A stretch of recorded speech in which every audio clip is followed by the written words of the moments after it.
Hey, sports card fans! Welcome back to another episode of Two Guys, One Hobby. How you doing, Don? I'm doing well, stranger. It's been forever. I thought maybe you had quit and joined the other channel that sounds a lot like ours now. But No, yeah, I did notice that there's a few copycats out there. Of course, what copyright imitation is the greatest infringement. form of flattery or something. That's So true. That is yes, true. yes. I missed you at the National. I know there was reasons why No, you couldn't head out, yeah. but really Sounds missed you, like buddy. sounds like everyone had a great time. I watching the videos that were made, and I knew everyone would have a great time. Yeah, How yeah. can you not? But you are going to Strongsville? Yes. Good, good. I just booked a hotel for those watching. The hotel, normal reservations, if you call, they're booked fully. But I believe Chris from Missouri, which is what I got, there's a YouTube content creators block of rooms. I have no idea how many rooms are left, but I was fortunate enough to get one of them sort of last minute. I didn't realize it was going to be that popular, and I thought I'd have time to book a room, but yeah, it's It booking up didn't quick. used to be. It would have been easy before Chris blew it up, but Yeah, now it's his place to be. So I yep. wanted to run something by you. I just opened this pack that Scott Reindeer Studios sent me, On and small stars. not my Oh, thing. But what do you think? Should I try the gum? how what year's the pack from? I don't know. I can't tell. I think I'm going to Go try for it. it. Uh, Crunchy, Gosh. no flavor. Crunchy. All right. Yeah, there we Mm, all right. That was okay. not good. Well, with Mm, that, mm. we have a guest today that is I normally think I got to we wash have my mouth out someone here. we normally have someone that is maybe a smaller channel that we just want to get on and promote them and have them talk about what they like to collect and different hobbies. Mm. This one here is one of the few guests. We've had others, but one of the few guests that at least currently doesn't do any videos. He had in the past, and maybe he can talk about that. And I think he's going to be in the near future here, maybe doing some content. But it's someone that has commented on my videos for quite a while, and I think maybe on your videos as well. We got to meet him for the Yeah. first time at, speaking of Strongsville, last year or earlier this year at Strongsville. Met him for the first time. Seems like a great guy, passionate about vintage cards and other things. His name's Chris, and it's All Time Sports Cards. So let's get Chris on here. How are you, Chris? How's it going, guys? Welcome, Chris. Yeah. Thanks for having me So on. I really appreciate it. Yep. So we met first time at Strongsville, and as soon as you said like your name at All Time Sports Cards, I'm like, yeah, I remember you. You commented on some of my videos, and we got to talking a little bit, and I thought you'd be a great guest on one of the episodes of Two Guys One Hobby. So welcome. Thank you. Normally, I would say that hey, go and check. Have a link to your channel, which I will put a link. Right Yeah. now, you don't have any videos. I don't know if you want to get into maybe Yeah, when I you can had talk some about it videos briefly. and maybe about getting back on, maybe doing some content, and then getting into your collecting history. I know you have Sure. some maybe cards to show off about some of the things you like to collect, and we'll just take things from there. Yeah, sounds good. Sounds good. First of all, thanks again for having me. I've followed both your channels for several years now, and always enjoy it. And that's what's great about the YouTube collecting community. It's just amazing. There's just so many great guys, great collections, great people in the hobby. So it's really fun, and it's definitely enriched my life. John, by the way, you are definitely my hero now. After spending a full day with Wade Boggs, that's just amazing. Those videos that you put out were epic. I saw that you were the videographer for most of the group that day, but that's pretty amazing. Yeah. Yep. I just hit record on my phone and was just listening to him, and I just like, yeah, I'm not hitting stop. This is Right. all the different stories that he had, and I took like an hour and a half of video, but I wasn't focused on recording, so I just had it there and was just listening and interacting with him. It was just you were super amazing. cool about it. How long did he stay there for? We arrived at the we got picked up at the hotel. My buddy Rich picked Wade and I up at the hotel, about a 45-minute drive. So we got to his house maybe around 11, and we got back to the hotel around 5 o'clock. Oh, So so he was there a long time. he was there for about 5 hours Wow. at the house. We stopped maybe halfway through to have something to eat. We had some fried chicken, of course, for Wade, and some pizza, but he ate chicken. Then he said, "All right, let's go back down. I got more to see," and so we went back down. And he even brought us a gift, like for members of the Boggs Trust. He brought this poster that he had an event up in Boston. They were some guy was putting out some line of cigars that had Wade's picture on or something like that. I forget exactly, but these posters for the event were only given out at that event. They were like 18 by 12 posters. And as soon as he saw that, he says, "I need 14 of them, 13 or 14 of them for the Boggs Trust." Because I think he knew at the time he was going to come and do that event with us at the National. And so, yeah, he says, I have something for all you guys. So he showed us, and we're like, "Yeah, we don't have it." And he said, "That's great." And so he signed them for us. And yeah, but I don't want this to be about my ideas. Well, I asked about you, John. So I was just kidding. Because I could spend another hour this whole episode talking about that, but I'm not going to do that. I did my videos. Just an amazing time. But yeah, let's Chris, let's learn more about you. Sure. Collecting history. Sure. Now you gave me your card at Strongsville, and it says specializing in vintage cards and memorabilia. Does that mean you do some buying and selling? I do, just to have it as a backup in case I do some buying. So I look a little bit more professional, I guess, just so that people have an easy way to contact me, certainly. And yeah, I mean, I bought, some private collections in the past, but also, and nothing crazy, but, some smaller collections. And then also, I've done the occasional show, although that's not primarily what I do at all. I mean, that is a very small fraction. I am a collector by heart. And I would never call myself a dealer. At least not at this stage. Right. I'm not a churn and burn guy where I need inventory to leave the house. Unfortunately, I'm accumulating a lot, but that's the nature of it when you've been collecting as long as I have. So I just want to get the YouTube thing out of the way too, because I hope to basically start making some videos again soon. I did make some in 2021 and 22, and I had posted them, and I had, long story short, I had to change my email address. It was a mess with YouTube. They didn't give me the IT support I needed. My videos were basically just wiped out. So I have no historical record of that. So what I'm likely to do now is I'm going to recreate those, and I have a long list of topics I'd love to cover. So, and I do know that there's at least a few people in the hobby community that I think would be interested in kind of nudging me along, just like, "Hey, when are you going to make some videos?" So yeah, absolutely. It's coming. It's coming. I just don't know. So you didn't take them down. YouTube wiped them out. Yeah. Oh man. Yeah, it was crazy. I just didn't expect it. And it was my fault. I didn't have the foresight to make sure I had my email address all, locked in with what I needed long term and all that. So anyway, enough of that. So collecting history. I've been collecting, I guess you could say, here's how I'll gauge it. I bought my first few packs in 1978. So 78 right here. Hey, and you see, I was a 2-year pro by then. Yeah.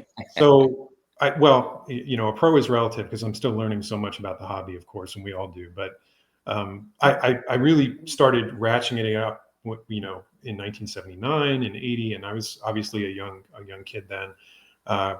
Same story as a lot of us, right? Just whatever money you could scrounge up, you would go and buy your wax packs, Topps wax packs, right? So, but as I got older and as I got more and more into collecting, every year I had more Topps cards, every year. So, but what's interesting is I started. Here's what's fun. I was on summer vacation with my family sometime in Ocean City, New Jersey. I'm from New York originally, by the way. So I live in Virginia now, but I'm from New York. I grew up in New York. So I went to my first card show in Ocean City, New Jersey in the summer of 1982. And I was blown away. I had no idea. And that opened up this whole world of vintage cards, Hmm. I didn't know what to call it then, but I just love the old cards, right? Yeah. So Yep. in the early to mid '80s is when I first started buying some vintage cards, and of course, if those of you that have lived through that time, it was a free for all as far as condition and all that. You know, I didn't know as a 10-year-old kid, if a dealer told me this card was mint, sure, it's Right. mint. You Yeah. know, Right. Looks how nice much to money me. can I give you for that? You know, so. And Don, you'll appreciate this. I think one of the first, maybe the first vintage cards I remember buying was a 1965 Topps Willie Stargell, and that was right around the time where he was at the very tail end of his career. You know, before he retired from the game. Wait a So minute. You said Willie Stargell. That wouldn't have been the tail end of his career. no, back then in the '80s. Oh, I So think you said 1965. Oh, I see what you're saying. Got you. 65 When you Topps. bought it, I Yeah, thought you meant the card. Okay. I bought a Sorry. 1965 Topps Willie Stargell. My bad. Got you. So anyway, and that just kind of the bug started, and I just started buying what turned out to be either the retiring stars of the day, like Pete Rose. I'd go back and get some of his early cards, and everybody who lived through the mid '80s knows that Pete Rose was everything, Yep. because of the hits, you know, because of the all-time hits and chasing Ty Cobb. So eventually, I settled on players like Hank Aaron and Frank Robinson, and just started, and because we had books back then, that these thick coffee table sized books that told us about baseball history, and we didn't have the internet, so I was happy to go through and learn about baseball history that way. So I was fortunate that I love the game so much, and I love watching it on TV, but I also love the history, and I wanted to go back and get those players. So it's been a slow and steady race since that time. A lot of people leave the hobby for a few years, and I did maybe a little bit after or during college. Poor college kid, like a lot of people, right? Just other things going on. But really, looking back, like not that often. I mean, I think I've been in the hobby, on mostly pretty steady. Now, obviously, it ebbs and flows with how much I pay attention to it over the years and how much I spend, whatever. But yeah, 46 years, 47 years. It's interesting when you were talking about going to that show in '82 and how you didn't refer to it as vintage. Now today we know it as vintage, but when you said old cards, that was my mindset back in late '70s, early '80s. Now I didn't buy much vintage. I do remember buying, and again, I didn't worry about condition, but my local card shop, he would sometimes set up on Sundays at a local flea market, and he used to have, he would sell small little lots of maybe 25 cards, 50 cards, and various conditions, no real big stars, but they were fairly inexpensive. It was his way, I think, of selling inventory and stuff. So I would say, oh, hey, here's a, let's see, what were some of the years I picked up? 63 Topps, 60, I don't think I have any 67 Topps, maybe some, different years. And just so I have like in some box somewhere, I have like 50 cards of a certain year. And again, they are no more than ones if you were to get them graded. I mean, all of them have issues. But again, for a little kid, Yeah, hey, I have some the old introduction, right? cards in my collection. That's right, and it became an education for you. That's how you learned. That's Yeah, how I you didn't learned. buy a vintage card until I was in my 20s. It sounds like we're all kind of around the same age by when we started collecting. My parents didn't go to flea markets. I had no idea. I didn't know where a card shop was. We obviously didn't have the internet or eBay or Yes. anything. So I didn't get my first vintage card until I was in my 20s and found a card shop. Right. I don't even think I had ever even been in a card shop as a kid. Now, technically, I did buy vintage because I started in '76 and they're vintage now.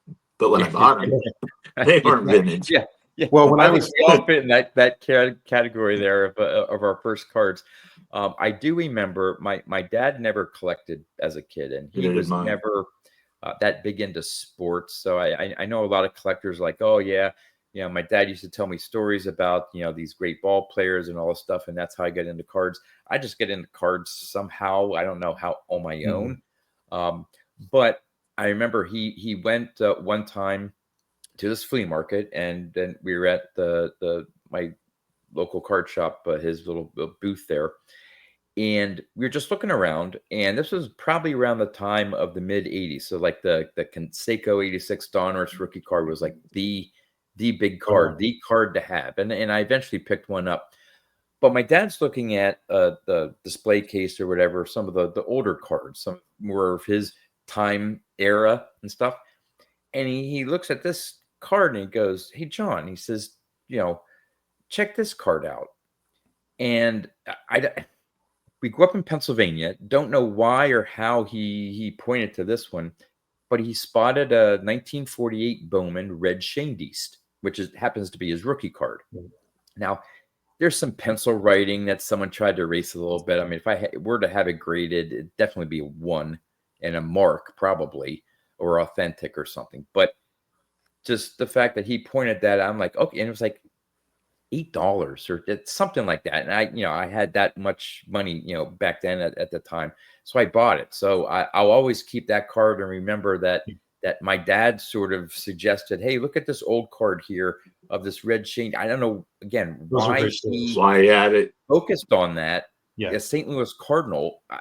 I don't know if it was a Philly, like but no. And so, yeah, I ended up buying that card, and I've had it in my collection. That's awesome. And you'll never get rid of it because it has a story. And that reminds me too, like, I guess I'll get into what really propelled me to the next level was my dad only had a very small handful of baseball stuff, but he gave me whatever he had, in the mid '80s, whenever I was probably like 12 years old or something. He's like, "Here, you can have this now." And I knew he had it, but he wouldn't trust me with it. And it was just a few random items, like buttons, like a Yogi Berra, Joe DeMaio. He was a Yankees fan. I'm a Yankees fan. Don't hold that against me, please. Right, and that's the end of our show tonight. Yes, right. I knew I shouldn't have said that. I shouldn't have said that. But he hands me these things, and I was just completely mesmerized. Like, wow, this is not only from my dad, but like now I'm hooked. If I wasn't hooked before, I was like turbocharged, right? So things like this. I'll show you this real quick. This is a Wheaties tin from 1952 of Phil Rizzuto. I've seen those types of cards or tins, And he also had this. I had it graded just this year, just to. I only asked for an authentic grade. I didn't want a number grade because I just wanted it framed. But he had this. This is a 53 through 55 Dorman postcard that they would sell at the stadium, right? Oh, that's cool. Yeah, it is cool. But that got me, and he had some cards. He had like, Bowman's, a few Bowman's. There's one of the tins here. There you go. You got one. Don't you have a? I've got a musical over there too. But that's amazing. I didn't want to get up. Amazing because Don, they only made a handful in that set. So there's 4 players, I believe. Yeah, so, I think the fourth might be. Is it Campanella? No, it's Robinson. Oh, it's Jackie. Rizzuto, Kiner, and Musial. It's Jackie. That's the other one. Okay, yeah. So awesome. Anyway, that's what that was part of my dad's story, just to piggyback on what John was talking about. So, so I've been mostly post-war vintage at this point, and I know people roll their eyes and say, "Well, join the club. That's like everybody else. Give me something new." I mean, it is what it is. I've been doing this a long time, multiple decades, and that's just kind of what I've really come to really appreciate and love. It's only been till recently, last 5 years, I've gone back to some pre-war. I really wasn't a pre-war collector. And you know why? Because thinking back, I wanted what my dad had as a kid. I was like, oh, if he had early to mid 50s Topps and Bowman, I was going to try to get some of those, but get them in hopefully nicer grades, right? Yeah. So. Yeah, I mean, most of my collection's post-war. I think those were the players I knew about and the cards I knew about until really getting on YouTube and learning about pre-war. I don't even know if I had a pre-war card, to be honest with you, before I got on here. I think my dad probably had the most 52 Bowman. So I'll show this, and I pulled this out for you, Don, especially, but I just. Beautiful. Again, these aren't his cards. These aren't my. Okay, that's what I was going to ask. I was like, "That's your dad's card." No. My dad, he did what all the typical boys did back then. He put them in his bike spots. He would cut corners out of them so they would make the sound better, and he would cut designs into them. So no, they were completely beat up. And you better believe I have every one of them. There's only a small stack. There's only like no huge names, but it doesn't matter. There's only maybe a dozen or so cards, but I'll never get rid of those. No, that's really cool that you have those. Yeah. See, with me, I've always I've always been interested in vintage cards, but when I was younger, I just buy a few, but I was mainly buying the modern cards of the day, Sure. the newer cards that came out, and I'd buy packs and sets and stuff. And then, of course, I went on the 25 plus year journey of Wade Boggs. So I was mainly focused on that and didn't really collect. I picked up a few vintage cards here and there again because I always had that interest. But with you saying that, well, for both of us, uh, Don and Chris, that we um, I've been just focused on vintage now for like the last 5 years. Yeah. So No. I'm playing catch up to those veterans that have been really into vintage for 10, 15, 20 years Yeah. that It's now they're the ones that are looking at pre-war because they're like, you know what, I got most of the post-war stuff, yeah. maybe going after some regional issues or some rarer issues. I have Yeah. my Tops and Bowman cards and I'm done with that, and they've moved on to pre-war. I'm not there yet. I mean, I talk about another rabbit hole where my hobby budget would just get too spread out. I still have so many post-war cards that I would love to add to my collection before I even think about Well, getting into yeah.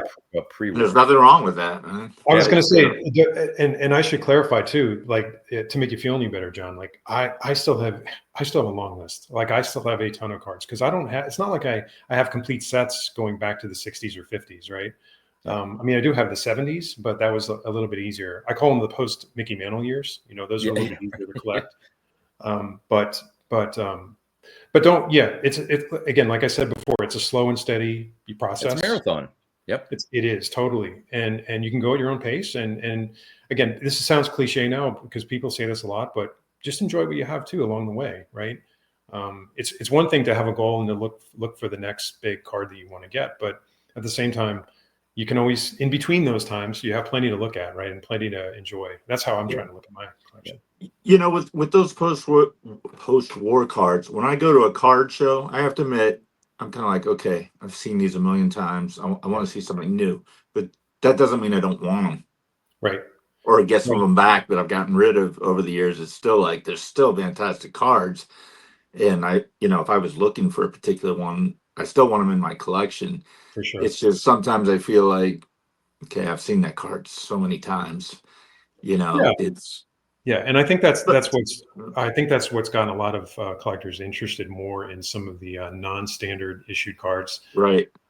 and I think they're great. There were and YouTube's been really good about this because I didn't know about the Dandy potato chips, but I went to Yeah. Strongsville and I bought from I guess one of the dealers was kind of like a Dandy expert, and I was like, hey, from your cards you're offering here, can you help me pick out a good one that you think would be good? I'd like a Hall of Famer if possible. He gave me like a beautiful Bob Lemon, right, from the Indians, and it was but you hold that card and I'm like, oh, it's a raw card. I like it. I didn't need it graded, but it's got like a waxy film on it. It's really thick, and it makes sense because it was in potato chips. Oh yeah.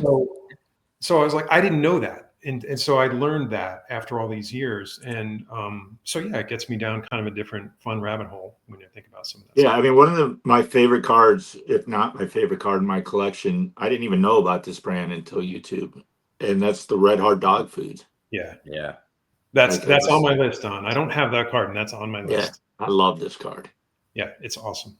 I think my first one that when I eventually get, I probably Warren Spawn because I've started like a little Warren Spawn run, trying to do his complete base run. But again, for affordability purposes, obviously the Musil and the Mantle are, higher up there. I think for my first entry level into Red Heart would really love it. And I think his has a green background. It does, and that's a great card. I don't have that card either, and I love Warren Spawn. This is one of my favorites that I have of his. I just happen to. Oh yeah, that's a great card. Yep. With the Indian on the shoulder there. I love that card. Yep. So yeah, so a lot of post-war stuff. I also collect not just standard cards, but I'm one of my challenges. I'm not going to call it a problem. I don't want to admit that it's a problem, but I love too much about collecting, and I love collecting different things related to sports in general, baseball. I mean, I know this show is more focused on baseball, but I do collect kind of the four major U.S. sports, Okay. traditionally that I've had cards. So I'm not talking about soccer, but I'm talking about, football, baseball, basketball, hockey, right? Baseball by far, no question. But yeah, I definitely have a lot of the other sports, but also other things like I love autographs on baseballs. So I have that. And again, Don, I have this for you too, just to look at, is Very nice. Stan the Man. So things like that. I'm into things like Sports Illustrated, right? So Oh, I've been getting yes. more into magazines lately myself. Yep. Well, not for everything, just for music, just because there's only so much out there, and I'm looking for unique things. yeah, And that's yeah, something I've been looking at a lot lately, actually. I want to get that Ted Williams. It's a Sports Illustrated, right? That was the it is. sports, because I know It's a there's some Sports other one. Yeah. sport magazines. That was I absolutely love that. And yeah, there's a few now here. Very quick story. My grandfather on my dad's side was a collector slash hoarder of different things, books mainly, but some magazines, some comic books.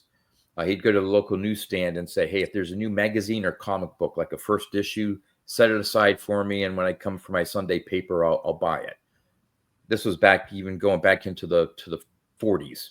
Okay, so through him, I got the first edition Sports Illustrated, Nice. but he had a subscription to Life magazine from when it first came out.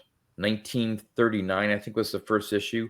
And up in his attic after he passed away, because I went up there during one summer when it was really hot up in the attic, and I put all his Life magazines in order. Now they ended up going to my aunt out in Tucson, but he had huge cardboard boxes of Life magazines. He had it from like 1939 to like 1976, and it came out every 2 weeks an issue. There were hundreds of them. And so I'm working with my cousins to see if I can get some of the ones with That'd be nice. the baseball players on it, because they have his name on the mailing Yeah, label. that's cool too. 'Cause when you see And so that, I'm hoping, they said that they have to go through everything because my aunt unfortunately passed away. And so they're still going through everything, but I'm hoping they can pull out some of those ones with Mickey Mantle on the cover and different things. well, Just you mentioned 1939. Joe DiMaggio's in Life magazine in 39. So yeah. be on the lookout for that one. He's got Yeah, two. I went through some website, and all the Life magazine covers with baseball figures on them. Most of them are well known. There's a couple that are obscure, but they were on the cover. So I gave them a list of which ones to look for. Again, I could go out and buy those copies on eBay, and they're not that expensive. But just to hopefully one day I'll be able to get those specific copies that has my grandfather's mailing label on them. Of That course. would be That's a special. no-brainer. That's a no-brainer if you could do that. Yeah. Yeah, Yeah. no doubt. So, but yeah, no, I have different kinds of things. I guess I didn't bring out all the variety and stuff, but I also collect unopened material, like unopened packs and boxes. So I do have. Now that's one of my regrets. I'll say is I didn't get on that bandwagon soon enough. Mhm. But good enough that I've been able to at least have some affordable 80s 70s baseball football Ooh. stuff that I've kind of socked away, which is cool. And that was purchased 10 plus years ago, right? So that helped. Just packs or full boxes? Mostly packs when you go back to like the early 80s and before, but Yeah. anything 83, 84 on up tops. I had, mostly like I like the rack packs, Yeah. So, Okay. Yeah. Yep. so I have like rack boxes, stuff like that, which is fun. And it's fun to kind I of would look love through to like, do. your stars on. 78 was my first year. In just a single pack is not that expensive.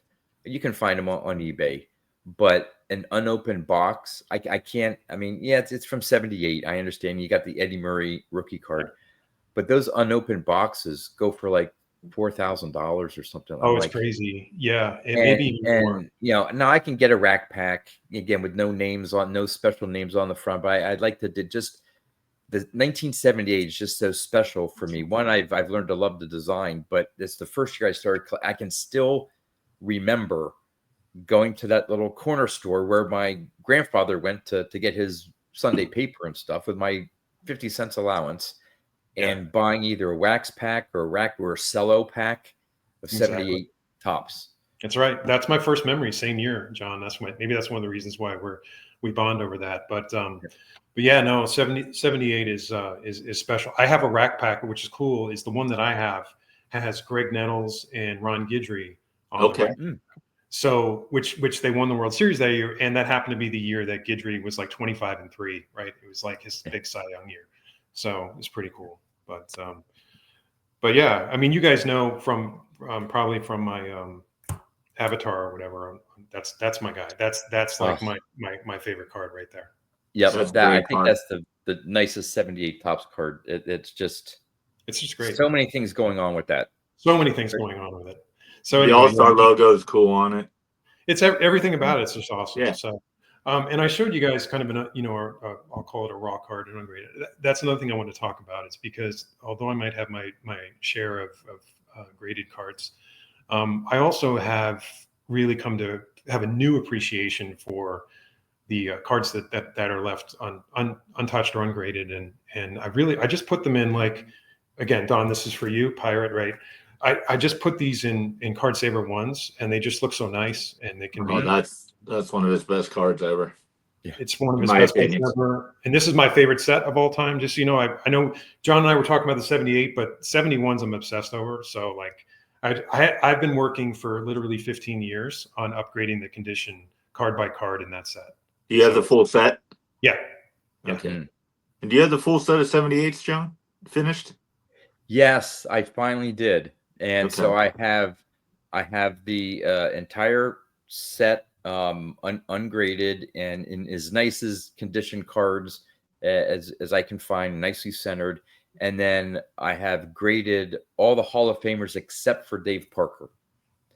And of course, as soon as he got elected, I have all my 78s in either 8s or 9s. And except for the Alan Trammell Paul Molitor rookie, that's in a 6, which I want to upgrade at some point to an 8. But an 8 in a Dave Parker, they're like, they'll show up, but they're like $90. I'm like, I'm sorry, I'm not paying $90 for 78 tops Dave Parker. Wait a year or two. Oh, I'm gonna wait. Some people will start grading some more. The population will go up, and I'll be able to pick one up for something decent. I'll be patient, but that's the only Hall of Famer now I'm missing from my graded collection of 78s. Cool. Yeah, 78 is just a great set, like I said, and I have I guess just the complete set run in the 70s. That's been a really fun project. I had started that, I guess, in the late 90s. And coincidentally enough, 78 set was the first one I wanted to complete and get. And so I was or have been a set builder. I'm still in that dying breed of set builders, I guess. But I have cheated over the years too. And once the factory sets came out in the mid to late 80s, I've just been buying factory sets every year, right? Until the early 2000s anyway. So do you have many sets, Don?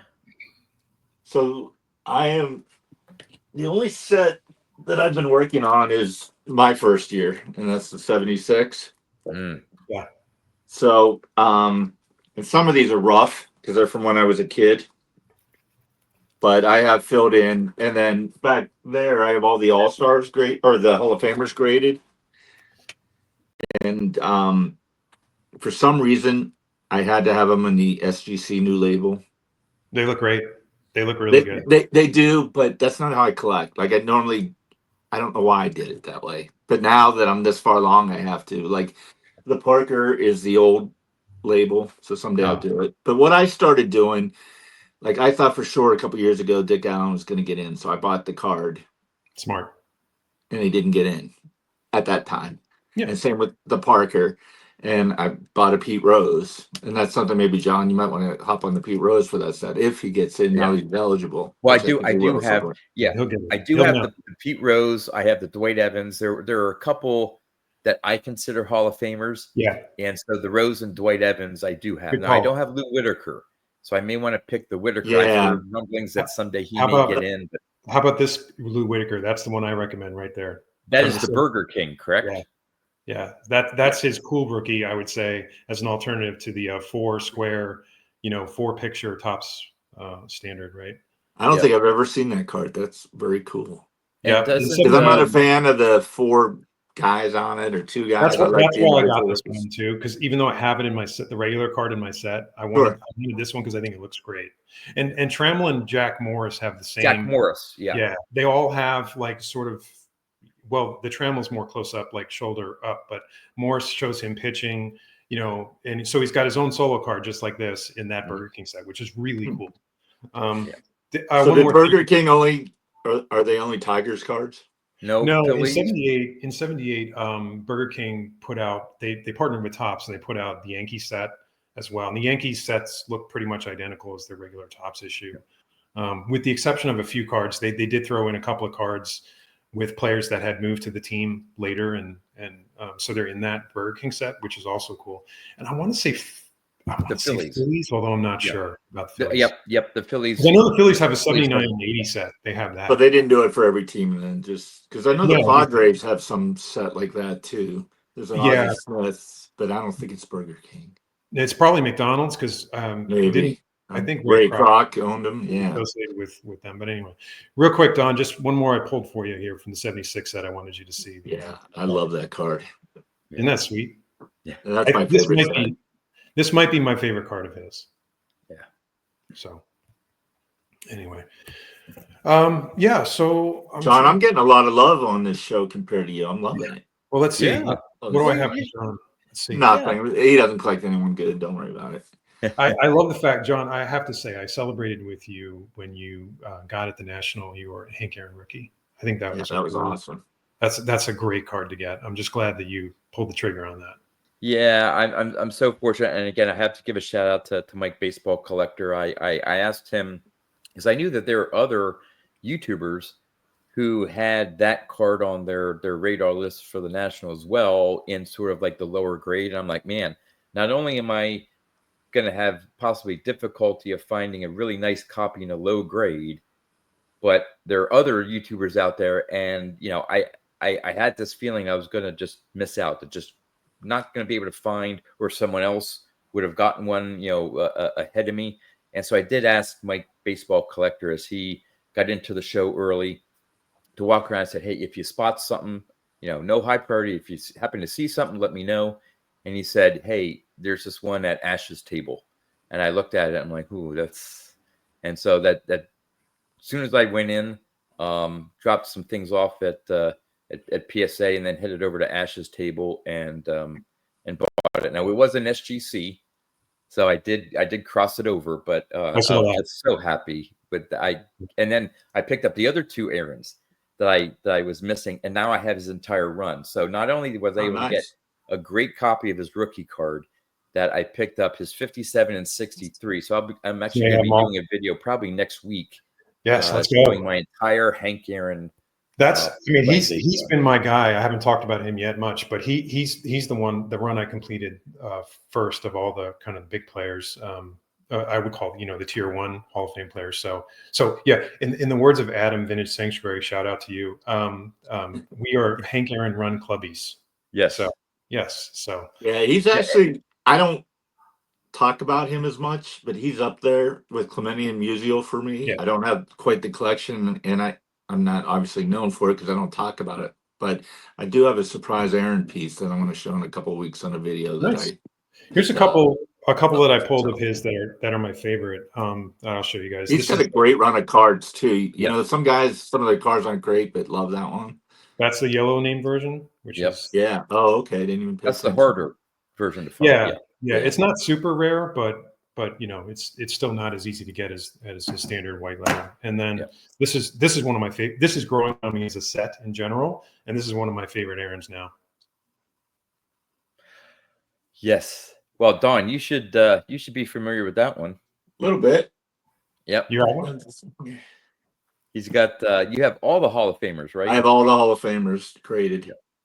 Oh, that's right. You have a display of them, right? A whole Uh-huh. display? That's cool. Yeah. That's It's cool. actually, if I can show it, it's right There you go. there. That's right. That's right. That's why they look familiar.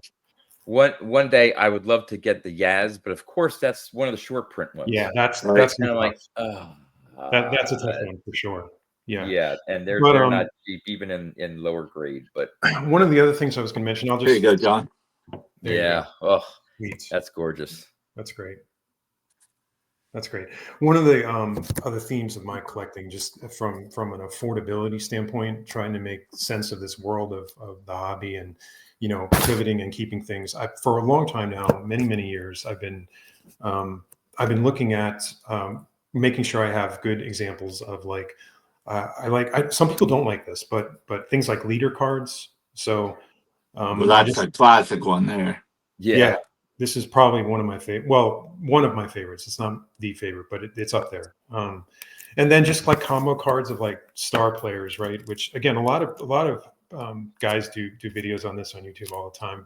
But it's still fun to have these kind of cards with epic players. And they're affordable. I mean, if you were to look at the regular players, in that case, the Aaron and the Mays, their individual cards, that card's probably half, roughly. I mean, Yeah. it's a great card. It is. But you can get a card with two Hall of Famers, two amazing players, for less than maybe the individual's regular card. And to me, I love those multiplayer cards. Me too. And like the 63 set's great because the 63 Tops has like, there's one card, one of the NL Leaders cards has like 5 Hall of Famers on it. It's really just phenomenal. Yep, So, all 5. I think it's the National League home run leaders like McCovey, Cepeda, Mays. I forget what some of the other ones. I think it's the home run leaders. Yeah. I'm not sure the exact names that it escapes me right now, but yeah, there's 5 pretty big names on there. I think Aaron maybe, but I know there's 5. But yeah. So, yeah. And the other focus of I guess my collection, and maybe there's maybe it's because my daughter's an artist, so it's like I think about art, and I think about cards as art, and I think about, and maybe that's, looking back on it now, I think maybe that's what has gotten me more into like pre-war cards, and because I think just the nature of them looking like paintings. So the set that I really have latched onto to get some key players that at least have really nice looking cards is the Diamond Stars, the Diamond Star. Oh yeah. So I have cards like this. Yeah. I'll just go through a few of these if you don't mind. Is that I can Lefty Grove? Yeah. Yep. They're beautiful. I mean, aren't they great? Yeah. Is that Bill Terry? Yep. That was. That's Wayner. Yeah, is it not focused? I can't tell. It's just a little blurry, but yeah. I mean, you can still tell the card and yeah. Yeah, so those are so colorful, and it's just like they just pop, and they're. And I know, Don, you're a big fan of the Diamond Stars. No, the 41 play ball. I mean, I love the Diamond Stars too, but the 41 play ball is another set. Yeah, I think both of them are great sets. This is one I picked up from Dan's vintage PC. Jimmy Fox. Yeah. Yeah, we did a trade in Strongsville. So shout out to Dan. This is a great card. And I think are you going to Strongsville next year? I was, until you said that the hotel rooms might be taken up. Well, yeah. I'll have to get on that quick. But yeah, I definitely would like to go. I'm planning. Yeah. Good. So, and then I was fortunate enough to get a collection of. I just hit it at the right time. An older gentleman was ready to sell, and this guy who I bought this small collection from was already in his 80s, and it was his uncle that had these cards. Wow. So, and I did get them graded, but they all had, like, not all, many of them had pinholes in them, but they present amazing. They look pack fresh, other than the pinhole. So cards like this. Roger Swansby. Oh, wow. That's a good one. Don't let Um, Mookie Chisholm. Mookie see him. Yeah. Yep. Mookie. Yep. He'd love them. So yeah, just I won't show them all, but that's just one example. Show a few more if you have them there. Yeah. Yeah. If you have them. Yeah. Okay. Just let's see here. It's Joe Cronin. Okay. Nice. Oh, I love the blue background there. I was saying the same thing, John. Yeah. This one did not have a pinhole. This is a lesser known Hall of Famer, Fred Lindstrom. Nice. This is a great one. Not in the Hall of Fame, but arguably should be. Lefty O'Doul. That's a great card.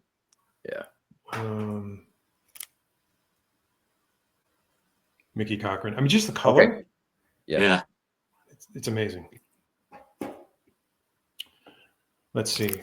I'm saving. Yeah, I should be showing these on my channel in future videos, but I'll sorry, no one watches this, so you'll be good. Yeah. I'll debut them on later. Eddie Collins. So anyway, these were just, they present so well. They're sharp. They just have, some of these just have pinholes. And by automatic technical grade, they're going to get a 1, which is fine. Yep. I think they look good. I mean, but overall, if they have great eye appeal, that's what to me that's what counts. Yeah. Yeah, totally. So, and this is an example of a set that I really like, even though I was showing some in. It doesn't matter to me, the PSA or SGC thing. I don't really care. I like them all, but some of them just look better with the SGC frame around them. Yeah. And this is why I bought the collection. I'll show this last one because I never thought in my wildest dreams I would own a card of Lou Gehrig. Oh, now is that number 92 or 1? It's 92. 92. Okay. Is there a pinhole in that? Is that why it has a 1? Yeah. If you look in the upper left corner, you can see the actual pinhole, like the pin itself. You can see the thumbtack hole. Oh, okay. The market left on it. Oh yeah. But still, that's again in any condition that's a great card to have. Yeah. So I don't have as far as like Yankees greats. I think the train has left the station for me for a Babe Ruth. I don't think that's going to happen. But I do want a DiMaggio. Like one of the cards on my list is the 41 play ball DiMaggio. That was also the year that my dad was born, and he was a DiMaggio fan. And just so much that happened in 1941. It's just a great card to me. So someday. Yeah. John, what happened in baseball today? What happened in baseball today? Yeah, I was just gonna say now maybe a good time here. Toward the end, I have some trivia questions, and what I decided to do this time is look up what happened in baseball history on this day. Now we are recording this on Thursday, August 21st. So I have 3 questions related to things in baseball history that happened on August 21st. And I think they're in level of difficulty. So we'll see here. This one may be the easiest. But what career home run milestone did Babe Ruth hit on this day in 1931? 31. Do I get to go first as a guest, or does Don get to go? Nope, you get to go first. Yep. In 1931, let's see. So Ruth played till about 35, 34, but he was slowing down quick after that. I'm going to say number 600. Don, what do you think your guess is? God, I have no idea. Let's say 60 home runs in each season. Oh, okay, 60 home runs. Chris, you got it. Yep, he hit his 600th home run on August 21st, 1931, in an 11-7 win over the St. Louis Browns. Oh, nice. That makes my answer even sound worse because the season would not have ended in August. Yeah. So, all right. Now here is maybe a little bit difficult, a little bit more difficult one. Bring it on. On this date in 1982, this relief pitcher recorded his 300th career save in a 3-2 win at Seattle becoming the first player to reach that milestone. So he was the first relief pitcher to reach 300 saves, and he did it on this date in 1982. Wow. That's a great question. I have a couple of names rolling around in my head, but that's definitely a great question. I'm just going to go with my gut. I don't know if this is going to be right, but I'll say Rich Gossage. Goose. Okay. I'm going to go with Raleigh. I think it's Raleigh Fingers. Okay. Well, the answer is Raleigh Fingers. Raleigh. That was the other name. That was my backup guess. Yep. My first guess was Dennis Eckersley, but then I thought I had remembered Fingers. But he didn't. Eckersley, I think, was a starter. He was. Into the early 80s, yeah, that's made me also change my mind on that one. Yep. All right. Now, here's the last one. On this date in 1975, these two brothers became the first to combine on a shutout when the Cubs beat the Dodgers 7-0. So there's some hints there. 1975, Cubs, two brothers became the first to combine on a shutout. I think I got it. I got it too. So we should write it down. You get a piece of paper. Oh, should we write it down? Yeah. Yeah. Because this is the tiebreaker. This is the tiebreaker. Wait, you can say it, and I'll just pull it up. Sounds good. I think it is, so we don't. I don't know if I'm spelling this right, but the brothers, you said, right? Yep, brothers. Okay, go ahead. You ready? And I'm here. Rick and Paul Russell. Rick and Paul. That is correct. It's pretty good, Don.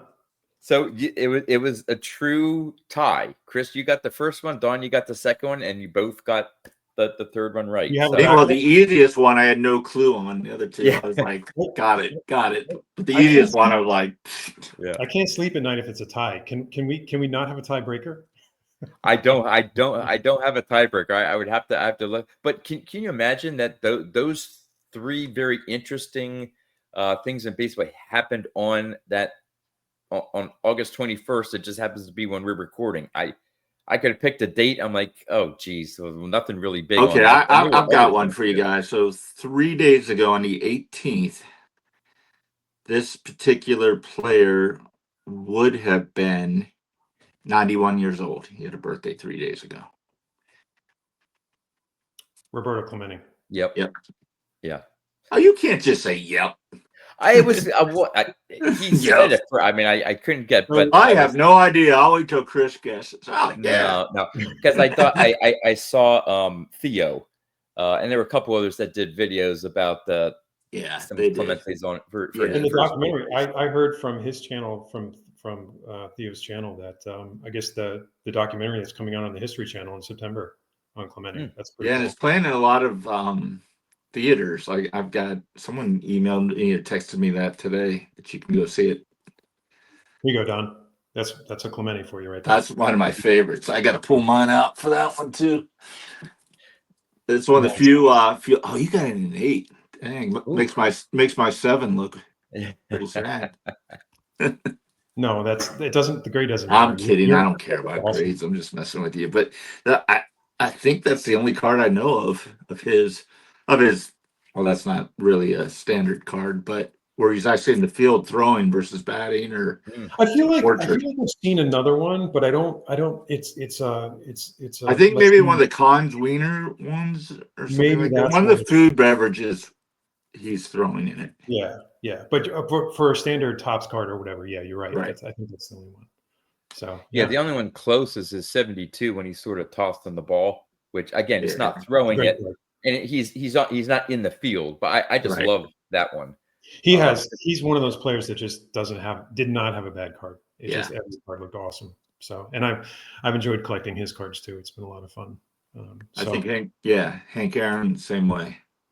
Yeah, the 57 it's backwards, and I think it's the 60 where he's in the field throwing the ball. Oh, 61. 61. Yeah, you're right, because 60 is 61. Yeah. You guys like the 60 set as far as like one of the best sets of the 60s? How do you feel about it? I don't like the cards without the hats on it. The Yeah, Bugs that's made it fair. best. But That's but the fair. other ones, I like them. It's not my top set of the '60s, but I think they're all right. Yeah. Yeah, I like the 60 set. I like how and it's not just because it's colorful, because you can say the 75 set is colorful and the 72 is colorful.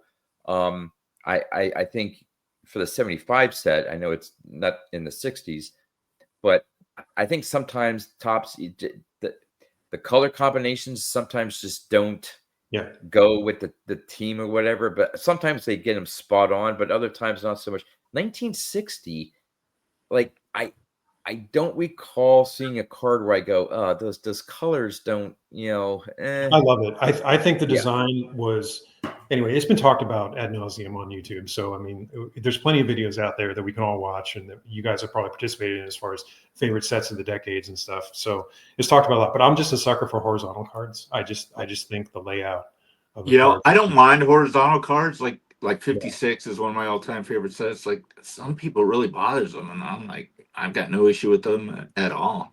yeah, yeah. yeah. I just think they're great. I think the backs are cool. Again, just Yeah. cartoons and it's awesome. And I know it's nothing new, but when you're a vintage collector, you're just kind of like, oh, yeah, you know what you like and what you don't like, right? So, Yeah. And I think the other thing that often gets overlooked, and I've tried to in some of my videos where I'm showing cards off, I want to show the backs of the cards. I may not focus on them or talk too much about them, but when you turn that Clemente over, I don't know when it stopped. It probably stopped in I don't know, maybe you talking about 70. the I don't think cartoons? 71 had it, but the little cartoons. They were all the way through 73, I think, and maybe even, hang on, I have a few here. Let me just I think see. I'll look at the back. Maybe No, even 74s like, even. look, here's 1980. Look at this. This is a Nolan Ryan from 1980. Look at the back. Yeah. oh, it's all right. Yep, that's right. I forgot they had him in 1980. I don't know if they did it every single year. I'm I mean, flipping like through the years here. 75 don't have. 70, Well, 74 has them. yep. So 76 doesn't. here's Yeah. 74. Yeah. Hold on here. There we go. Yeah. Yeah. And just, the ones from the 60s and maybe in the 50s, they're prominent. I mean, Yeah, they yeah. take up a lot of real estate, and they're really cool to look. Oh, yep, 77. 77. Hold on. I'll That's get cool. that done. Yeah. Yeah, they have them too.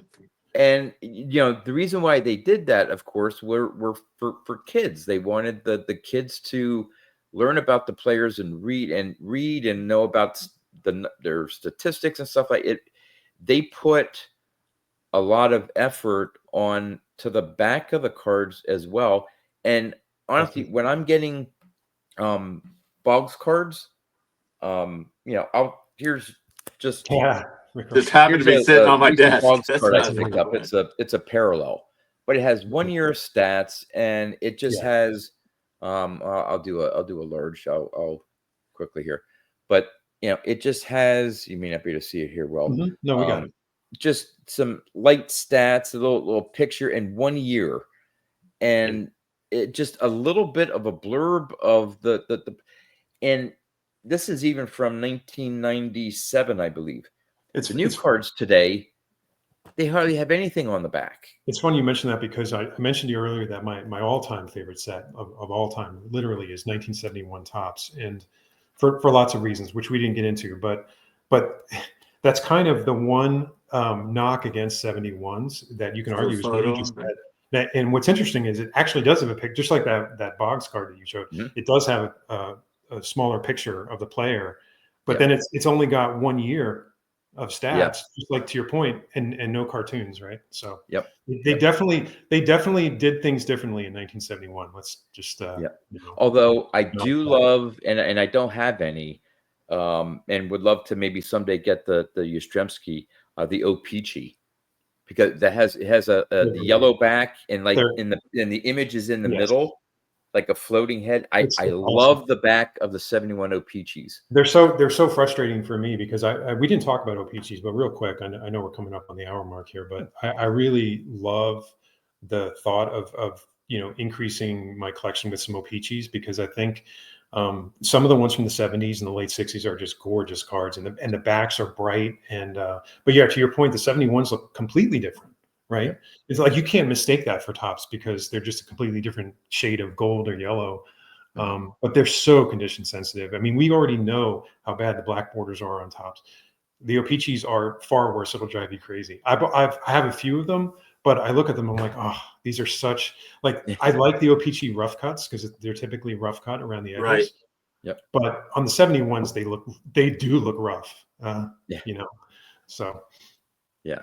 I'm not worried about necessarily centering would be more of my issue, knowing that yes, with the Peaches there'll probably be more chipping than the regular 71 tops. So I'm not too worried about that as long as I can get a decently centered copy. Definitely not going to go for the grade that I have for my Yaz for the regular tops. I have that one in an 8. Oh, wow. Yeah, that Yaz card would be really cool. I would love the Clemente if I could ever get the Clemente of that card, but that's a big one. Yeah. Or the I'm Munson. Sure Theo has one. And the Munson. I love the Munson, right? Oh, yeah. Munson gets a lot of love. He's not a Hall of Famer yet, but his cards sure are priced as such, aren't they? Yeah. I've never owned that Munson in 78. I have him as part of my Hall of Fame run of 78 tops. So Don, you've been kind of quiet too. I wanted to ask you, like, what are you into these days? I'm not sure I know the latest on your collecting. I haven't really been buying cards. Been buying some artwork off of Scott. Got a couple pieces coming in, and that is one talented dude right there, man. Yeah, and just oddball musial stuff here and there. Haven't been buying a ton. Just enjoying what I have, and hope that I don't think I'll build it up to the size it was before, but I'll get some of the stuff back that I got rid of. At one point I was just going for Hall of Famers from every year, and looking back on it, there's some cards that I'm like, I don't really miss that card, but I'm going to focus on particular ones. I should focus on the 76 set. I only have like 30 left, and I know I'm not a purist. I just don't want to spend money on checklist cards, and there's like 20 checklists in this set. I'm like, I'm not buying them. I don't care. Yeah. Send me a list of what you need, because I have I had picked up a collection a couple of years ago that I just have a bunch of high grade 76s that are commons that are sitting in a box. So let me know. Yeah, absolutely. And even though I have all the Hall of Famers, I'd like to get them for the book too, just in raw. So I need to do that for some of them. Oh yeah. Yeah, because my 78 complete set has the ungraded copies of all the Hall of Famers. So I have a graded copy, and I have the one. So technically, I don't need 33 cards if you count, all the Hall of Famers, but I want to have them all in the binder. Yeah. Cool. Very cool. But Don, even though you and others have brought this up, that even though you may be taking maybe a little bit of a pause in collecting some cards, and you're getting some other pieces, memorabilia stuff of say museum and stuff like that, you haven't stopped being a collector. In other words, you haven't sold everything and said I'm done. No, I mean, you can see behind me. I've still got lots of us have taken pauses throughout our collecting history. You're still a collector, right? And so don't obviously don't forget that, and you don't have to be constantly buying to still be a collector and enjoy the hobby. So absolutely appreciate that. So true. And I need that reminder too, because we all sometimes fall into the I guess tendency to want to have another card coming in, right? And just whether it's going to a show or you're buying off online, and that's sweet. Don. I like that. That's an example of something things like this that I've been picking up. And that's the kind of stuff. I got this for $7 or something like that. Page is a little yellow, but I think it's 1952. So just cool things like that aren't breaking the bank for me. But and they're little pieces of history. I mean, it's Yep. Yeah, a lot of history there to go through, and that's what's great about it too. You can always pivot and start collecting something a little different. That can be Right. maybe more affordable. Yeah. I think we're You know, losing like here's Dawn a the little Bowman bit there. card, a bear that's in the book, the Oh yeah, 1950 from his Bowman. 50 tops or 50 Bowman card. Yeah. Yeah, that's great. 50 Bowman. Yep. It's got Preacher Row in it. This is cool stuff to look at. Yep.